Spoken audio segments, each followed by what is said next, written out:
Indonesia. Untuk nanti matematikanya, untuk tujuan pembelajarannya, siswa dapat membaca bilangan cacah dan menentukan nilai tempat bilangan cacah tersebut.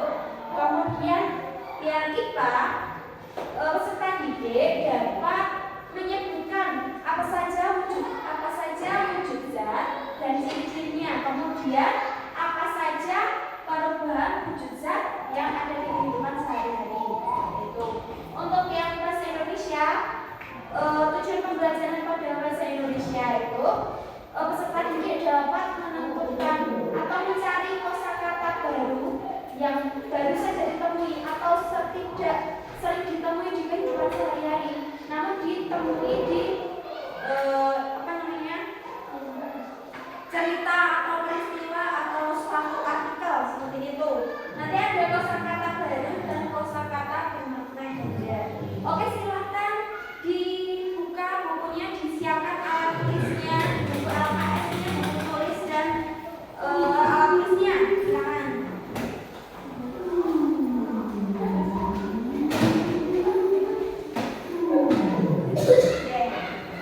Yang pertama, kita akan belajar tentang bilangan cacah, membaca bilangan cacah. Apakah ada yang bisa membaca bilangan cacah ini? Siapa? Silakan angkat tangan yang bisa membaca. Ayo, gak apa-apa, beranikan diri yang bisa membaca ini. Salah gak apa-apa, kita di sini belajar. Ayo, Mas Farhan, ayo membaca saja. Mas Farhan ya? Apa Mas Jika? Diam. Mas Jika, diam. Ayo, nanti bonus. Ibu. Nanti tak jajarin dengan kita. Di situ saja. Ayo Mas Ian. Oke.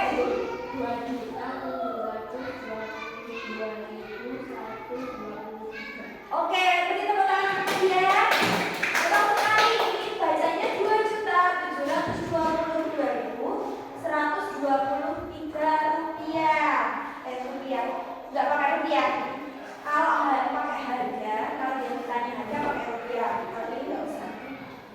Ada yang bisa membaca ini? Siapa?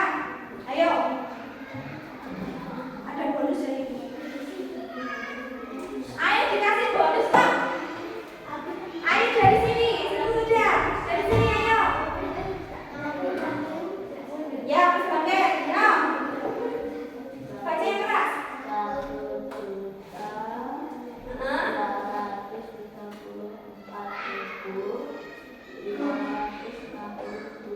Oke, 1.234.567. Betul. Beri aplaus untuk Mas Bangke.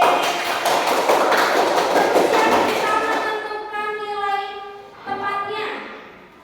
Nilai tempatnya ada jutaan, ratus ribuan, ada puluh ribuan, ada ribuan, puluhan, ratusan, dan satuan. Oke, kalau di sini duanya itu menjadi jutaan karena tadi 2 juta. 7-nya ratus ribuan, 2-nya 10 ribuan, kemudian 2 lagi ribuan, 1-nya menunjukkan ratusan, ini ada 2 lagi menunjukkan puluhan, dan 3 menunjukkan satuan. Kalau yang ini jutaannya yang mana? 1 jutaannya, yang 2 100.000. Kalau ibu kalian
Enggak, berarti memenuhi ruangan.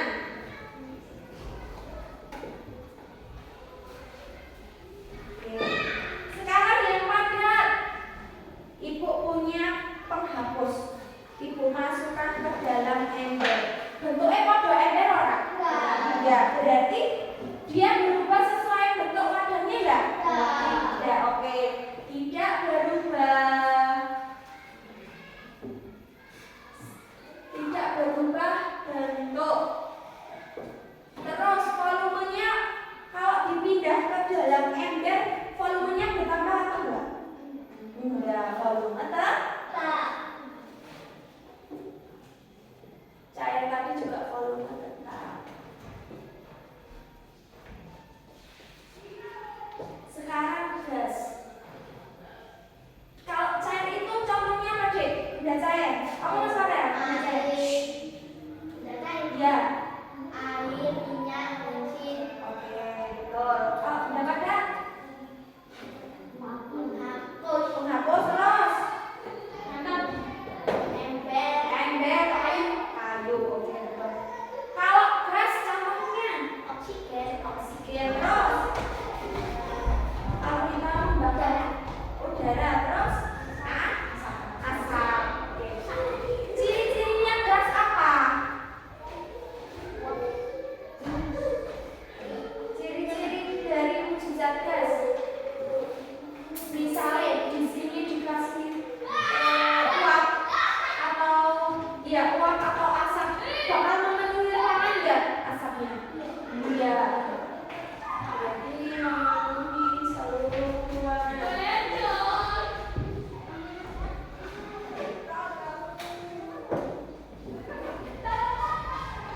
Berarti bentuknya berubah sesuai wadahnya apa enggak? Berubah sesuai wadahnya. Kemudian perubahan wujud zat di kehidupan sehari-hari. Ada perubahan wujud zat membeku. Membeku dari apa ke apa? Cair menjadi padat. Contohnya, ini satu contoh. Es batu dari apa? Air menjadi es.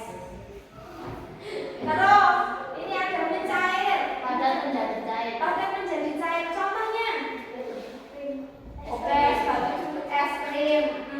Kalau lilin termasuk mencair enggak nanti? Kalau lilin dibakar, ada. Menguap, cair menjadi gas. Contohnya, air menjadi betul. Kemudian mengembun, gas menjadi cair. Contohnya, kita siapa yang di sini sering beli es krim? Oke, kalau di gelas es krim itu iya, itu karena ada titik-titik embunnya. Karena apa? Tetesan air itu muncul karena udara yang menyentuh gelas menyebabkan suhu gelas lebih rendah daripada uap airnya, sehingga menjadi titik-titik air di sekitar gelas. Oke. Menyublim, padat menjadi gas. Contohnya apa? Oke, kapur.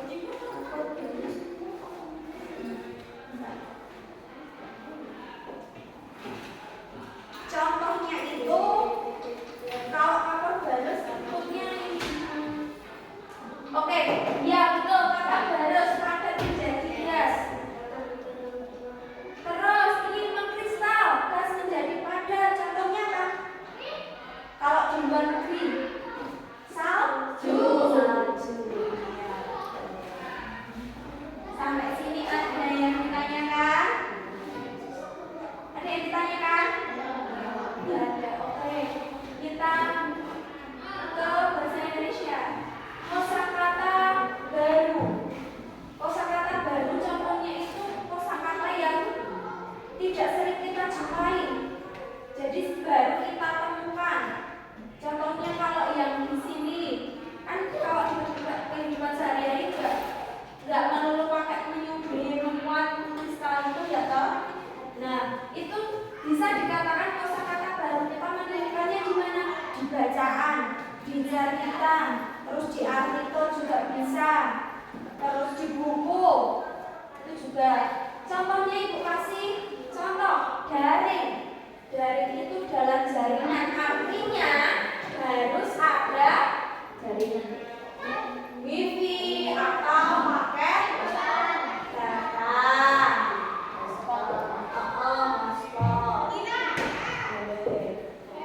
Terus contohnya apa lagi, ada yang memberi contoh?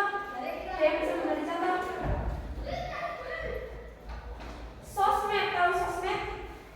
Apa sosmed? Sosial media artinya. Nah, kita mencari artinya ini bisa kita cari di KBBI. Ada yang tahu KBBI apa? Bahasa Indonesia. Bawah, oke, dikeluarkan. Yang bawah dikeluarkan. Kamus. Sosial media artinya segala sesuatu yang ada di dunia maya, media informasi di dunia maya. Tahu dunia maya itu apa? Biasanya kita di internet. Paham di sini kosakata baru? Paham? Oke. Sekarang kosakata bermakna ganda. Tulisannya podo, macane podo tapi artinya beda. Contohnya bulan. Bulan itu bisa bulan benda yang ada di angkasa dan bulan yang ada di kalender itu loh, ibu tuh itu loh kalendernya. Satelit boleh atau benda luar angkasa juga boleh. Nggak ada bulan di kalender. Ini bacanya sama atau bulan atau bulan. Terus ini ada contoh yang kedua, bisa. Bisa itu mampu, bisa dapat, juga bisa dari ular atau racun ular. Itu yang dinamakan kosakata bermakna ganda. Penulisan dan pengucapannya sama tapi artinya berbeda. Oke, materi ini sama ini ada yang ditanyakan? Boleh? Oke. Sekarang buka LKS-nya halaman 11. Itu ada cerita, ada bacaan. Diare. Bacakan dulu ya. Diare adalah penyakit yang membuat penderitanya menjadi sering buang air besar dengan kondisi tinja yang pincang dan berair. Di sini siapa yang sering diare? Yang pernah diare? Gimana perutnya? Rasanya? Mules itu ya? Mules. Nah, diare itu di umumnya terjadi akibat mengkonsumsi makanan dan minuman yang terkontaminasi virus. Kalian kalau jajan di pinggir jalan, baru encok laler kalian beli, kalian makan, itu bisa menjadikan transfer bakteri. Jadi kalian bisa diare, terkena sakit diare. Nah, minuman dan makanan yang terkontaminasi virus dan bakteri atau parasit biasanya yang mengakibatkan diare itu timbul. Pengobatan utama diare adalah untuk mencegah dehidrasi. Jadi kalau diare itu kita hawanya bernorak, pengennya tinggi terus. Karena cairannya kan itu kan diare bentuknya keluarnya bentuknya cairan. Kalau cairan dalam tubuh kita keluarkan lewat diare, otomatis tubuh kita kekurangan cairan. Maka dari itu kalau kalian diare, minum air putih yang banyak biar tidak dehidrasi. Penderita dapat meminum cairan elektrolit untuk mengganti cairan tubuh yang hilang akibat diare. Selain itu, konsumsi makanan lunak, suplemen probiotik, obat anti diare yang didapatkan dari apotek juga disarankan untuk mempercepat pemulihan diare.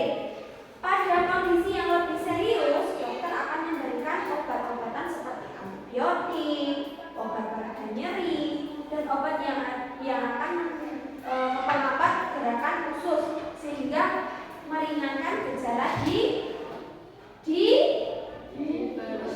ya, keren. Diperhatikan loh. Oke, tugas kalian. Kelompok 1, kelompok 2 sudah dibagi ya kelompoknya. Ibu berikan satu lembar diskusi. Silakan ditulis sebentar. Nanti setelah instruksi Ibu, silakan ditulis nama kelompok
menjadi sering membuang air besar.